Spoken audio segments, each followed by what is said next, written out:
this is what ended up happening. It's like being really down. I just wanted to go somewhere, anywhere. And where I was, the city of Birmingham is extremely segregated. It really is, by class, but also by race. And where I was kind of like the edge of kind of like of a white neighborhood against an African American neighborhood, and in between was this industrial area with tracks, and that's where a gay bar was, a gay bar that I could actually walk through. So knowing that it was kind of like a dicey neighborhood, I decided to kind of like go over there because I needed to go somewhere, anywhere. And this is what happening. I was going over there. There was a drag show. And there was a drag performer by the name of Liberty Bell. And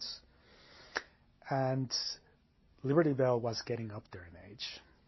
But it was just so emceeing the whole situation, so like as difficult cantankerous as any drag queen that has ever emceed anything could possibly be.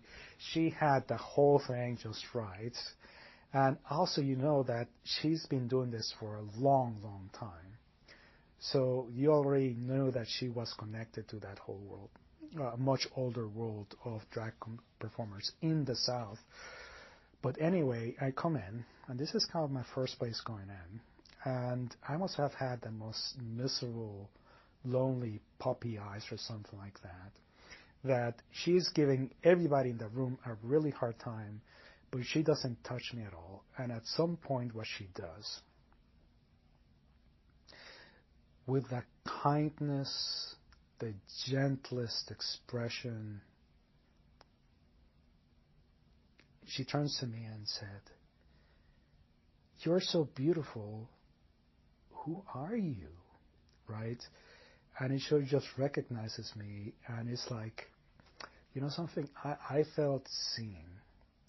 So not only that, but out of nowhere, someone comes in and brings a rose and brings it and puts it in my hand. You know something?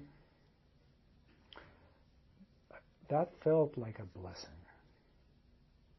That gesture that came out of nowhere.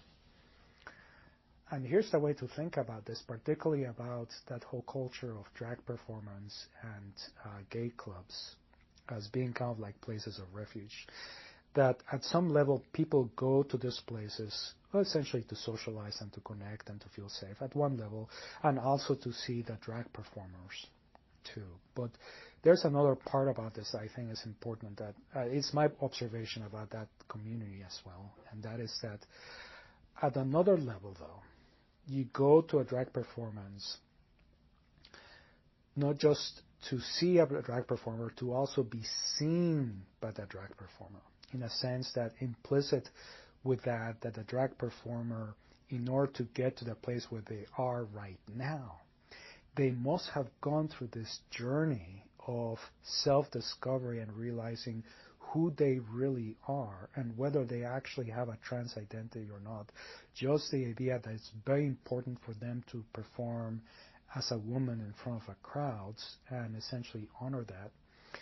And I am thinking also about that theatrical makeup that you have with drag performance, which is very characteristic and really unique about that culture, that accent on the eyes, on the mascara, on the eyeshadow, that is really over the top. But what is that there is also for you, as I said, so that you know that you are being seen by the drag performer, that you have been recognized. This person, this figure that has gone through this journey, has gone through the other side, is now seeing you and acknowledging you.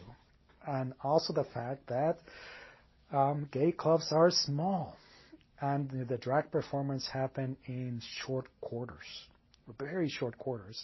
I mean, you give them money, you're actually touching them. You know, they take a close proximity, that you are there to be seen and acknowledged by that is also an important part of the experience of recognition. So basically, every time that I go to essentially kind of like a drag performance still, is that it has this therapeutic function that in your entire reality, your entire experience, you really are not seen as a person in your job, sometimes in your relationships, in your family, you are not seen, but there you are. You are seen, right? So, well, I just wanted to say is like I think of that whole experience as kind of like a healing, and sometimes what happens is that, well, drag queens actually do touch you, right? And it's a little bit of that laying of hands type of thing, if you would. I mean, it's like it's not in a Christian context, but at least there's this sense that carries on from the healing traditions of the house of kind of like the laying of hands as kind of that healing aspects that I think that carries that a little bit there. Maybe, I don't know. No, there was some real emotion there, and the thing about this is that it's just so subtle, but also it was really real, right? And I think what's happening here is that that couldn't possibly have been the only time, the first time that Liberty Bell has done that. I think that when you are a drag performer, to many ways, you are a leader of the community, and hey, it's like there were pride marches in Birmingham at the time, right? And essentially, you would have Liberty Bell out there, being her wonderful selves out there in the float in the city of Birmingham, right? Along with essentially with the preachers on the side that are saying hell over there and being her bombastic, dramatic self as well. And I think that you come in from that a place of kind of emotional intelligence in the sense that you realize that the community needs something or individual people there are there because they are suffering, right?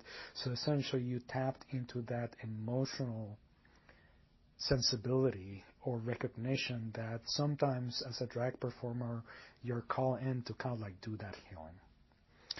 And I think that that is part of that performance there too.